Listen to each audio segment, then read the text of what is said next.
This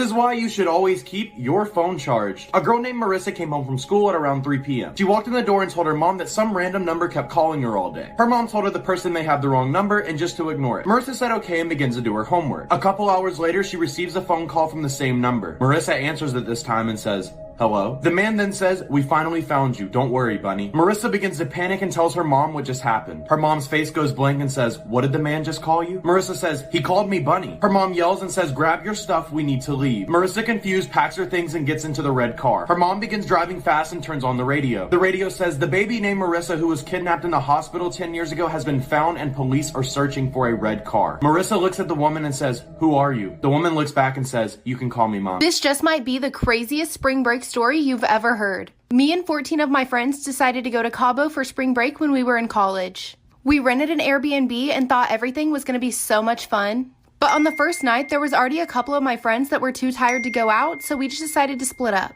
Half of my friends stayed at the house and half of us went out to a bar. The bar we ended up going to was right on the water, and as we're sitting there eating our food, a yacht pulls up.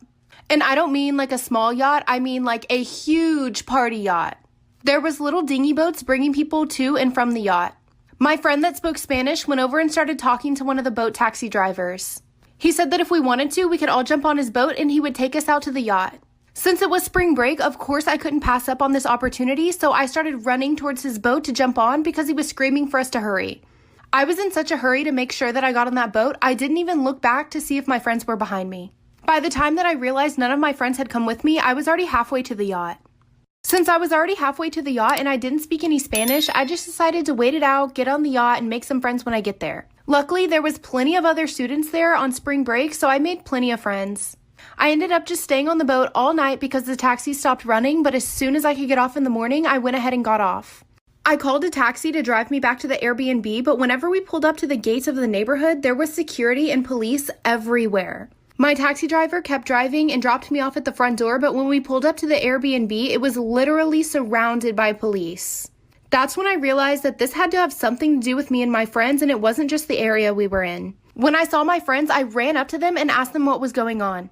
It turned out that one of my friends who had stayed at the house ended up falling down the stairs in the middle of the night, breaking the banister and one of the paintings on the wall, and had to be rushed to the ER because he split his head open. The property manager had called the police to make sure that we paid for the damages to the house. The weird part is that they wanted it in cash and said we weren't leaving until we paid. My friend that spoke Spanish was the only one that was able to actually talk to the police. They told her that if we didn't pay for the damages to the house in cash, we weren't leaving the property. We had the money to pay for it, but not in cash because they were wanting over $2,000. We were all freaking out thinking that we were going to be held hostage here in Cabo forever. We all called our parents, who then contacted the U.S. Embassy, and before we knew it, our faces were all over the news with the headlines, 15 American college students held against their will in Cabo. At the moment, there was nothing we could do, so we just decided to go back in the house and sit down and wait. I guess the property manager had also ended up calling a maid service to help clean up the damage done inside the house. Whenever the maids got there, we explained to them what was going on and that we were absolutely terrified. Luckily, they had already seen the news, and so they were willing to help us. They moved all their cleaning supplies into the house and backed their van into the garage. They explained to my friend that if we all got in the van, they would drive us to a nearby hotel where we could stay the rest of the trip. The police were guarding the front door, but we all snuck around them and ended up getting out. We did have to stay in a gross hotel for about a week, though. Story time of how my best friend got so weirdly obsessed with me that she even plotted to kill my boyfriend. So at the time, me and this girl, let's just call her Olivia, had only been friends for about 2 years.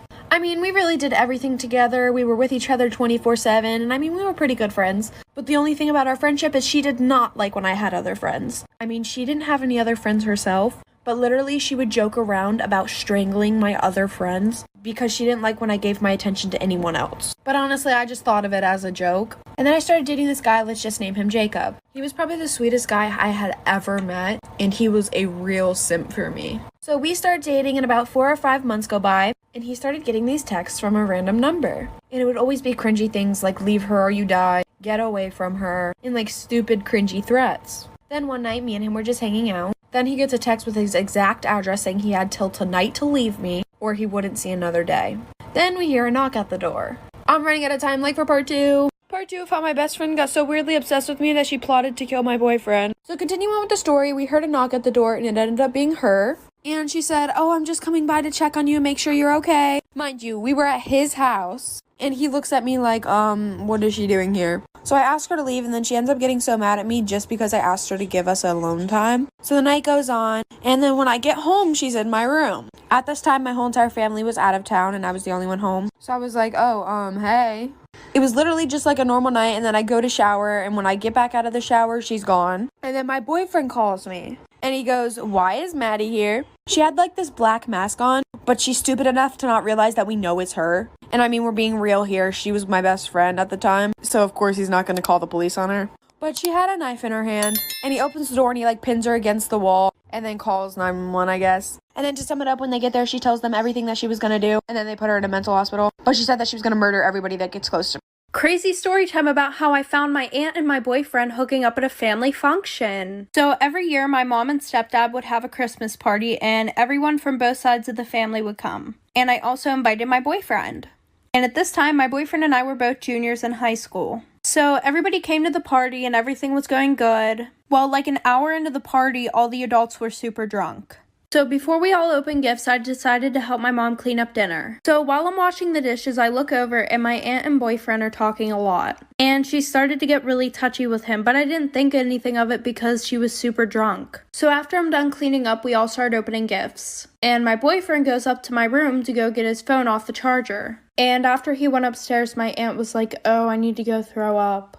So about 10 minutes goes past and my boyfriend's still up in the room grabbing his phone, so I went to check on him. And I walk upstairs to see my aunt and my boyfriend laying on my bed making out.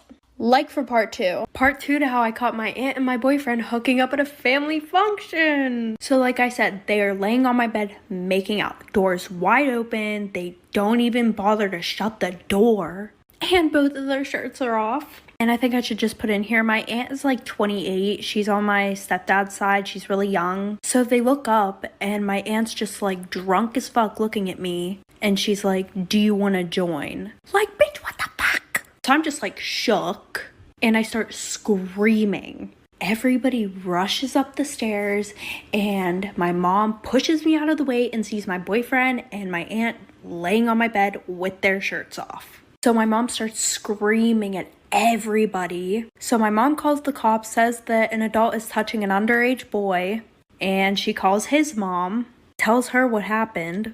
So my boyfriend and I broke up, so that spread around the whole school, and word got out that they actually started seeing each other.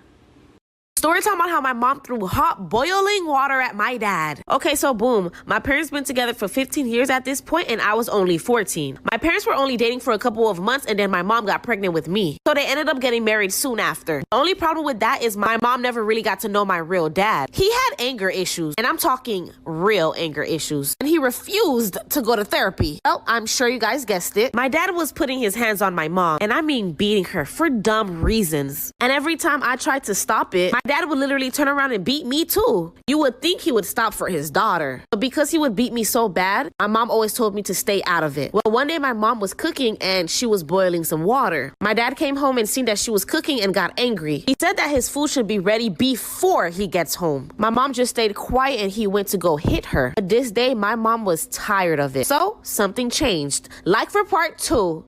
Part 2 on how my mom threw hot boiling water at my dad. So like I said, once my dad got home, he was super angry. He told my mom that his food should have been ready already, even though my mom was literally cooking it. So he went to beat her. But my mom was sick of it. As he went to hit her, my mom just took the boiling water and threw it at his face. My dad screamed, ran upstairs, and went into the bathroom. My mom took the keys, ran to the car, and we drove to her sister's house. My mom was hysterical. No one in our family knew what was going on in our household, so we had to explain everything to everyone. We called the cops on my dad, and now he's in jail. But I did ask my mom what changed this time. She said she couldn't stand there anymore, but not because of her, but because of me. She didn't want me to grow up thinking this was okay and that this how men treat their women. And she definitely didn't want him to lay one more finger on me ever again. So she had to build up the courage for herself and for me both. And I will always be super proud of my Story time. My best friend slashed my tires. But before I get into the story time, I just want to let you guys know that my website is now officially open and the link is right in bio. So as you all know, I used to take clients, and during this time I was blowing up on social media. So I had this celebrity reach out to me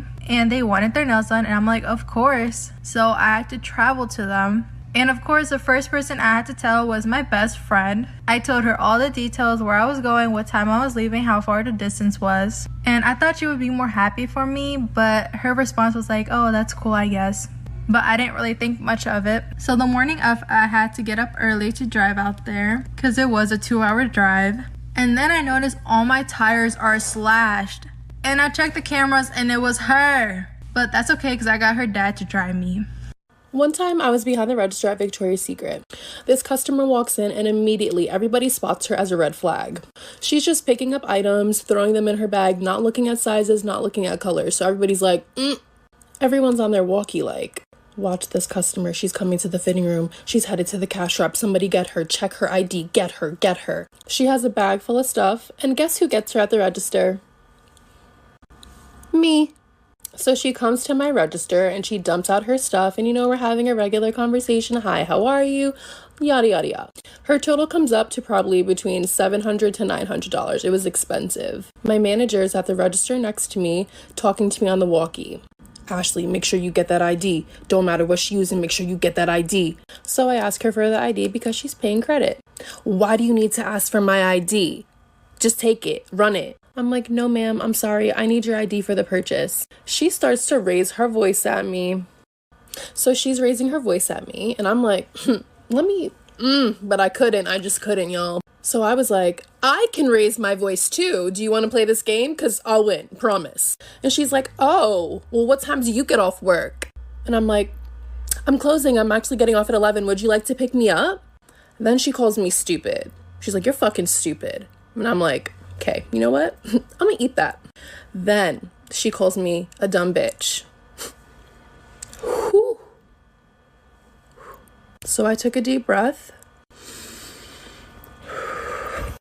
and I said, fuck you, you dumbass bitch. Your broke ass can't even afford these motherfucking clothes and you over here trying to scam me. Fuck off my line. And honestly, me and her just started going back and forth at each other like, My manager's like, go to the back.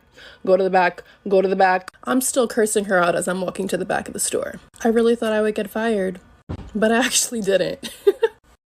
Story time about how I found out my sugar daddy was stalking me. Disclaimer, this is not my story time. It was sent to me on Instagram. I signed up to a sugar daddy website last year. I lost my job because of COVID. Just started my own small business and things were not going well. I also helped my parents out with money because I didn't want them to be working during COVID. I signed up to a website and instantly I started getting messages. One man stood out because he was very active and owned several businesses. I told him I didn't want to meet up because I just wasn't going to do that, but also because of COVID. He agreed to have a phone conversation with me and then eventually he offered me $5,000 a month. This was more than enough to help me and my parents out. After that, I was basically his online companion. He would text me and I would text back. We went out to dinner a few times, but because of COVID, we kept our distance. It was truly the perfect scenario for me. Then I noticed that he started to get really clingy. If I didn't text him back right away, he would get upset. One day I got another message from the sugar daddy website. Another man was asking me to go out to dinner twice a week, and he wanted to pay me $1,000 for this. So I said, of course. When I told sugar daddy number 1 that I'd be busy 2 days out of the week, he got really mad and asked me where I lived. I told him I couldn't tell him. Part 2 is up. That's when my sugar daddy asked me where I lived. I was not about to tell him where I lived. Disclaimer, this is not my story time. It was sent to me on Instagram. I told him I couldn't tell him, and he got really upset and offered me $2,000 more, which means that he would be paying me $7,000 a month. Then he said that he didn't want me to be with any other sugar daddies. At this point, I hadn't even told him that I was approached by another sugar daddy. So how did he know that I was talking to another one? I accepted his offer of $7,000 a month, but this only made him even worse. He would call me all the time and ask me where I was, and he would constantly ask me where I lived. He noticed a change in me, and that's when he offered to buy me a car. A Mercedes, to be exact. I didn't know if I should accept or not because I knew it would make him feel like he had more ownership over me. I told him that I wasn't sure if I should accept the car because of his behavior. Then he said that he would buy me my own apartment. I felt really creeped out, so I decided not to answer his phones or his messages the rest of the night. 2 hours later, I'm laying in bed and I hear a really hard knock at my door. It was him. Part 3, my sugar daddy starts banging on my front door. Disclaimer, this is not my story time. It was sent to me on Instagram. And he didn't know where I lived. I look through the peephole and I tell him to leave. That's when he shows me a wad of cash. He tells me I can keep it with no strings attached. I said no, and that's when he started calling me names. He started yelling really loud. I was hoping my neighbors would hear and call the cops. In order to calm him down, I opened the door and I let him in. Big mistake. He asked to use my bathroom, and that's when I grabbed his phone. I saw on his camera roll that he had pictures and video of me. He'd been following me around for months. I started calling the cops, but that's when he came out of the bathroom. I asked if he could stay over, and I said yes. I was so scared. We're supposed to have dinner tonight. The cops said they can't help because he hasn't hurt. Story time about how I got catfished by my best friend. Disclaimer, this is not my story time. My now ex-best friend and I hung out almost every single day. We were super close. Let's call her Natalie. Natalie and I would sometimes get into drama, and her mom didn't like this. She considered me a bad influence on Natalie. But honestly, the drama was coming from both sides. Natalie and I had a group chat with one other person. One day, Natalie sends me a message through the group chat saying that she couldn't be my best friend anymore and that she's really sorry. She really didn't explain why, though. I was crushed. She had been my best friend for so long. 3 weeks ago, I noticed that someone added me on Snapchat by search. I didn't really think too much about it. I added them back and we started having a conversation. She was a young girl my age and we started having conversations about boys we had crushes on, school, and lots of other things. I asked her to send me a picture of herself and she said she couldn't. That should have been the first red flag. Then we decided to meet up at the mall. I wait for her at the mall but she never shows up. I'm at the mall waiting for this girl to show up but she never does. Disclaimer, this is not my story time. Like I said before, this girl told me she couldn't send me any pictures, so I didn't even know what she looked like. That's when I started suspecting something. We got along so well in our Snapchat conversations, it was almost too good to be true. So of course, I decide to call her. And guess who answers? Natalie, with her new friends who she knows that I hate. At that moment, I realized that she dumped me and then got with these new girls that she knew I hated.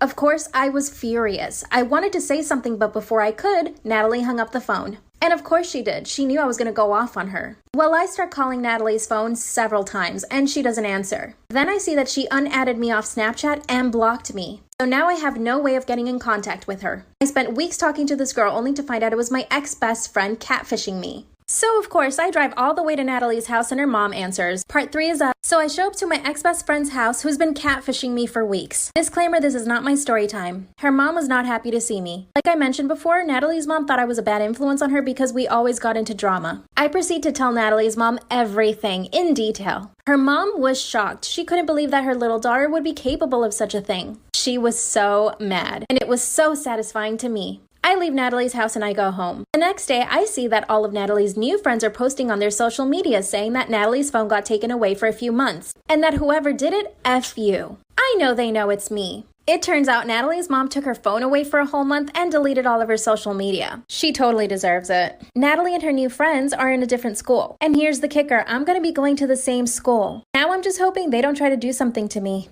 And if they try, I'm so ready. Story time. My boyfriend cheated on me with my brother. By the way, this is not my story time. It was sent to me on Instagram. So this took place in middle school. I was in 7th grade. And one day there was a new kid in my class. His name was Dylan. And I like making people feel welcome. So I was just talking to him and showing him around the school. And after that, I just ended up getting his number and we started texting. After texting for a few months, he finally asked me out, so I was super happy. Then I started inviting him over my house, but I would tell my parents he's just a friend because I was too young to date. But he would always be over my house. Since my brother was only a year older, he would always be hanging out with us as well. So during this time, soccer season came up, so I couldn't really hang out after school anymore. So Dylan and my brother would just continue hanging out without me. I didn't really think much about it, but one day my practice got canceled due to the weather. And when I came home, you won't believe what I saw. Part 2 is up. Part 2. Like I said in part 1, my soccer practice got canceled early due to the weather, so I got to come home early. And the first thing that I do when I get home is run into my brother's room. Because usually Dylan and my brother are just playing video games. But not this time. I walked into them making out. So at this point, I didn't even know how to react. Because neither one of them has ever came out to anybody. I was just overall confused. And a little pissed off. It turns out they both had feelings for each other. And they both came out at the same time. And I didn't speak to either one of them for like a month, but I got over it because I realized how much my brother really loves Dylan. But now fast forward 8 years, they are still together and they plan on getting married soon. If you want to send me a story time, send it to my Instagram at @anacrylics. Story time about when my mom caught me doing it with my best friend.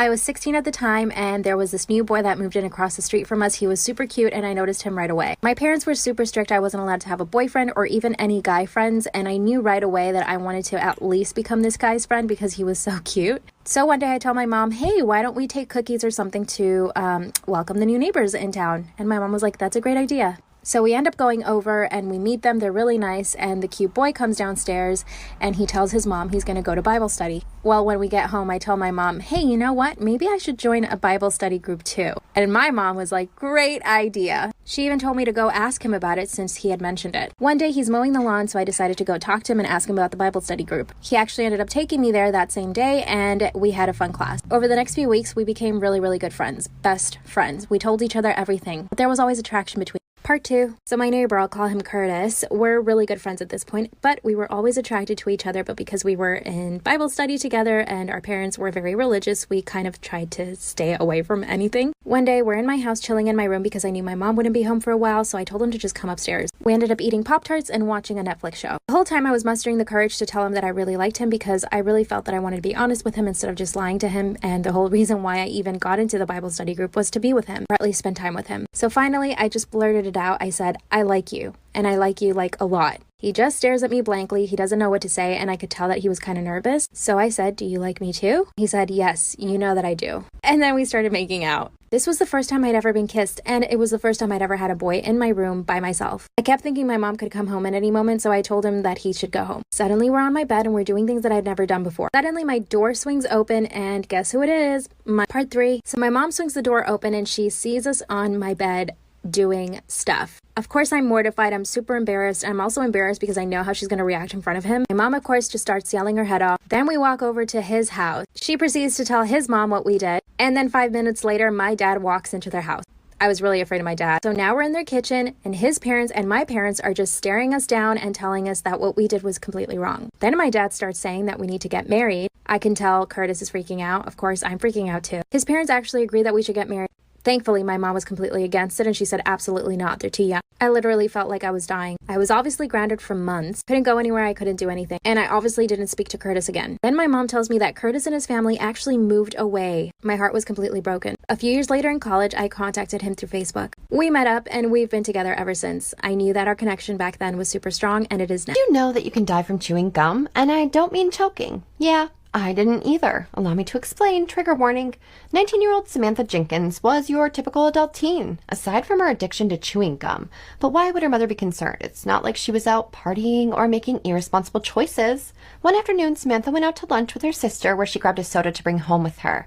After, she began complaining of a profound stomach ache and claimed her soda was going right through her. Her mom hurried to the kitchen to prepare her some tea when she heard an ominous thump coming from her daughter's upstairs room. She found her lethargic on the floor where she asked, "Is this how it feels to die?" Samantha began convulsing. Her family rushed her to the hospital, where she was induced in a coma. She never stopped seizing, making it impossible to give her fluids or meds. Tragically, Samantha never came back. Upon autopsy, several large chunks of green chewed gum were found stuck to her stomach lining. Her electrolytes were severely out of whack. It appeared that somehow the excessive gum chewing poisoned her to death.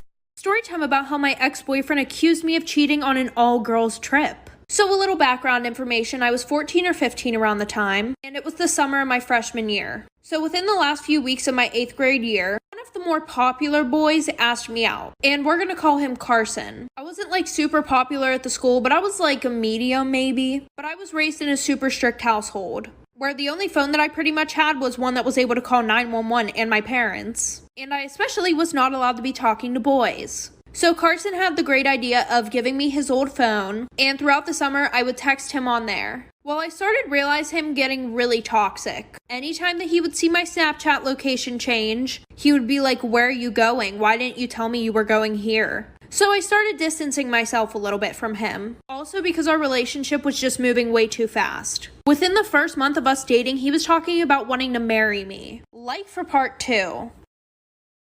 Part 2 about how my ex-boyfriend accused me of cheating on him on an all-girls trip. So like I said, I started distancing myself from him because he became too attached and was just way too toxic. Well, I was also in a lot of clubs in school, and a few of them would require me to go on trips. Well, the one that I went on was an all-girls trip, and before I left, I texted Carson letting him know that I wouldn't have my phone all week. Well, on the last night of my trip, there was a girls and boys dance. There was like a group of boys from a different school that we were meeting up with, and I tried staying back at the cabin, but they wouldn't let me. So we started doing dances that required partners, so I was pretty much forced to dance with one of the boys. Well, when I came back home, I got 100 texts from Carson calling me a bunch of nasty names, and you can probably guess them. And somebody got a picture of me dancing with one of the boys, and Carson sent it to me and said, "We're done." So after that, I just ignored him. And then literally that night at 1 a.m., he was texting me saying, "I miss you, please come back to me," like for part 3 about how my ex-boyfriend accused me of cheating on him on an all-girls trip. So like I said, I received over 100 messages from him. He got a picture of me dancing with one of the boys and said, "We're done." And then at 1 in the morning, he's like, "I miss you so much. Please don't leave me. Like, I've been doing so bad while you were gone." So of course I didn't accept his apology, and I just blocked him on all my social media. And the next day I wake up to messages on my Instagram, my Snapchat, my Facebook. Like, who even uses that? Unless you're talking to family. Well, then Carson decides to tell everybody at my school about how I'm a lying, cheating scumbag. And now, 3 years later, no good guy from my school wants to date me. So now whenever I'm talking to a guy, I have to make sure that they're not affiliated with Carson in any way. But low-key, I had a really good glow-up, so all the hot boys want to talk to me now. And Carson's pretty much still a scumbag. This is why you should always watch videos to the end. In 2003, a woman came home to her apartment to see that her door was unlocked. She went inside, nothing was missing, so she assumed she must have left it open. When it happened a few more times, but still nothing was missing in her apartment, she went out and got a camera, set it up in her apartment aimed at the front door. The next day, her door was unlocked, so she reviewed the footage. She watches in horror as late in the night, her front door opens and in walks this tall, creepy man who looks around and then walks towards her bedroom off camera. She immediately sprints out of her apartment and calls the police, who show up and tell her to go back in her apartment and just try to stay calm, and that they would put an officer right outside her door so she's safe. As she's sitting on the bed, totally traumatized, she realizes something.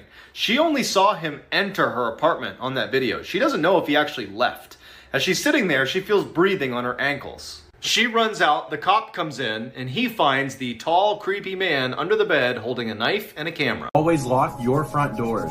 A kid living with both of his parents decided to watch a movie for their family weekly movie night. He then gets up to use the restroom. As he is in the restroom, he sees all of the power in the house cuts off, and then he hears 2 loud thumps. He locks the bathroom door and hears heavy objects being dragged across the hallway. The kid, freaking out, runs out of the bathroom and runs into the restroom. Once he is inside the room, he locks the door. As he locks the door, he jumps in bed and acts like he's asleep and hopes that this person who is in the house will ignore a child sleeping. He closes his eyes and hears the door creak at the same time. He squints his eyes and sees a man with no eyes dragging the bodies of both of his parents. The man dragging his parents sits his mom's dead body in a chair facing him, and then sets the dad's body on the floor facing up. It was almost like whoever was in the house who killed them wanted him to see it. He then sees the man writing something on the wall and then climbs under his bed. He laid there for hours knowing that if he moved a muscle, he would end up just like his parents. He finally built up enough courage to read the wall, and the writing on the wall said, "I know you're awake."